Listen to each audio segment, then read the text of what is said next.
Hey, and welcome back. I know it's been a while since we talked. Just figured I'd give a little bit of insight on the new trend.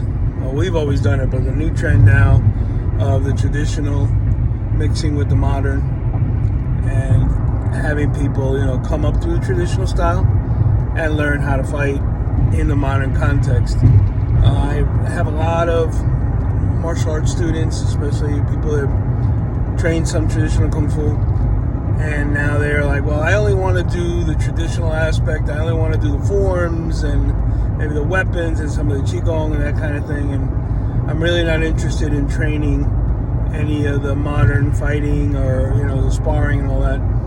And unless you're military, a criminal, or police, you need to go through some kind of training like that for toughening you up, getting you ready, getting your feet wet, and getting conditioned mentally and physically for fighting. I don't think there's any other way around it. We came up sparring all the time and fighting all the time, and use of traditional technique wasn't a question. You had basics that you had to do. You had positions and stances and footwork and kicks and punches. And then as you progress, you started adding in more of the techniques that were in your forms, kind of pulling things apart and training them and putting them to work with partners and then fighting with them and what have you. And that takes time. First, just being able to block and defend and move and get hit and get thrown and get your leg caught. All those things that happen needs to happen in some way, shape, or form. The thing that we started to envision and go through in our own practices and our students is that when we went into tournaments and we fought, we were getting disqualified because of the way the Lama system's set up, because of the power and all that. So we started going into kickboxing and sanda and all that kind of thing, and that's where we flourished.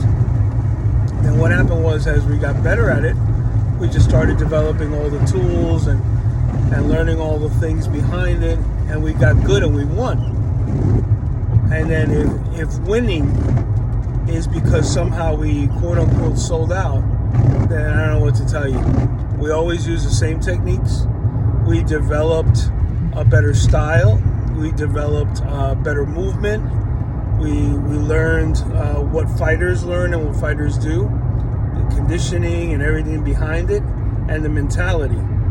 And I think that's what sets it apart from some of the people that just train traditional kung fu. I think it's important, if you're going to train kung fu for fighting, you have to put on gloves and you have to mix it up.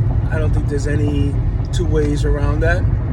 And a sanda environment is perfect for that. I mean, China does it.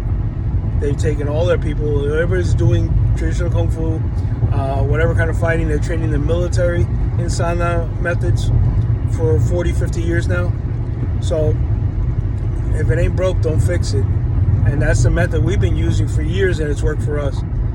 So if you're involved in our programs and all that, and you choose not to get involved in that, understand that you're not getting the full picture. Try and trust people that have been doing this longer than you have and have had good success. That's all I have to say.